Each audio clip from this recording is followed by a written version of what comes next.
সাধারণত গর্ভবতী নারী এবং তার পরিবাররা জানতে চান যে গর্ভের সন্তান ছেলে হবে না মেয়ে হবে। এখন থেকে হাইকোর্টের রায়ের পর থেকে এগুলো জানার কোনো সুযোগ নাই। কোনো ডাক্তার, নার্স, হসপিটালের কোনো টেকনিশিয়ান, কোনো স্টাফ কোনোভাবেই, কোনো মৌখিকভাবে অথবা লিখিতভাবে অথবা কোনো সাইন ল্যাঙ্গুয়েজের মাধ্যমে কোনোভাবেই গর্ভবতী নারী বা তার পরিবারকে বা কাউকে প্রকাশ করতে পারবেন না যে গর্ভের সন্তান ছেলে হবে না মেয়ে হবে। আমাদের দেশে এখনো অধিকাংশ মানুষ ছেলে সন্তান প্রত্যাশা করে এবং পারিবারিক ও সামাজিক প্রত্যাশা পূরণে মায়েরাও ছেলে সন্তান প্রত্যাশা করে। বিশেষ করে যাদের প্রথমে এক বা একাধিক কন্যা সন্তান আছে, তারা ছেলে সন্তানের প্রত্যাশাটা তাদের মধ্যে এক ধরনের মানসিক চাপ সৃষ্টি করে। পরীক্ষার মাধ্যমে যখন গর্ভবতী নারী জানতে পারে যে তার অনাগত সন্তান মেয়ে হবে, তখন তিনি পরবর্তীতে ডোমেস্টিক ভায়োলেন্সের শিকার হন অনেক ক্ষেত্রেই, এবং মানসিক নির্যাতনের শিকার হন, এবং কখনো কখনো পরিবারের সদস্যদের দ্বারা শারীরিক নির্যাতনেরও শিকার হন। এতে গর্ভবতী মা এবং শিশু স্বাস্থ্য মারাত্মক ঝুঁকির সম্মুখীন হয়।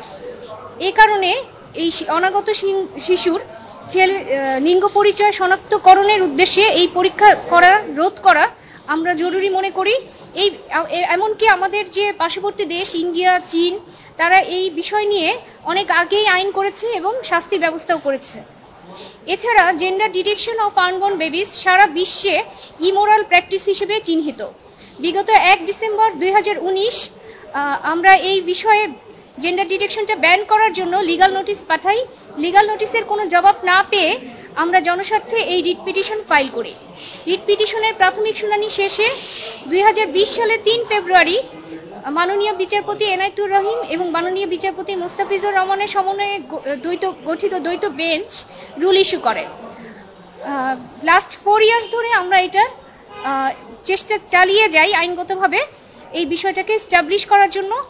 কিছুদিন আগে স্বাস্থ্য অধিদপ্তর এই বিষয়ে রিপোর্ট দেয়, কমিটি গঠন করে এবং রিপোর্ট দেয়। আজ এই রিটের চূড়ান্ত শুনানি হয়েছে। মাত্র 1 মিনিটে আবেদন করতে প্রিমিয়াম আইডি তৈরি করুন alljobs.teletalk.com.bd তে।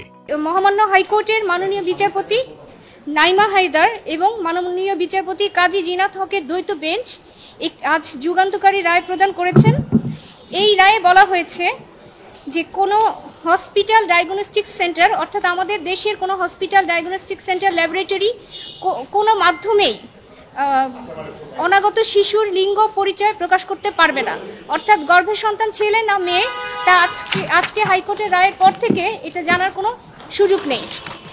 রায়ের আরেকটা অংশে বলা হয়েছে যে স্বাস্থ্য মন্ত্রণালয় অর্থাৎ রেসপন্ডেন্ট নাম্বার 1 এই যে শিশুদের যেই টেস্টগুলো করা হচ্ছে যেখানে পরিচয় প্রকাশের সুযোগ আছে সেগুলোকে রেগুলার ডাটাবেস আকারে আপলোড করবে রেগুলারলি। এই রায়টা কন্টিনিউয়াস ম্যান্ডামাস আকারে থাকবে।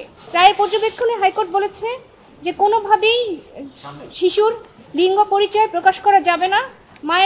মাতৃগর্ভে যে শিশু থাকবে সে ছেলে না মেয়ে সেটা কোনোভাবেই প্রকাশ করা যাবে না। কোনো ডায়াগনস্টিক সেন্টার, কোনো হসপিটাল, কোনো ল্যাবরেটরি কোনো মাধ্যমে, কোনো রিপোর্ট দ্বারা, কোনো চিহ্ন দ্বারা বা মৌখিকভাবে কোনোভাবেই এই পরিচয় প্রকাশ করতে পারবে না। একটা ডাটাবেস থাকবে যেটা সারা বাংলাদেশের রিপোর্টগুলো থাকবে, যাতে সবসময় তারা পর্যবেক্ষণের মধ্যে থাকে হসপিটাল ডায়াগনস্টিক সেন্টারগুলো, যে তারা আসলে কয়টা রিপোর্ট তৈরি করছে এবং কাদের কাদের কি সেবা দিচ্ছে।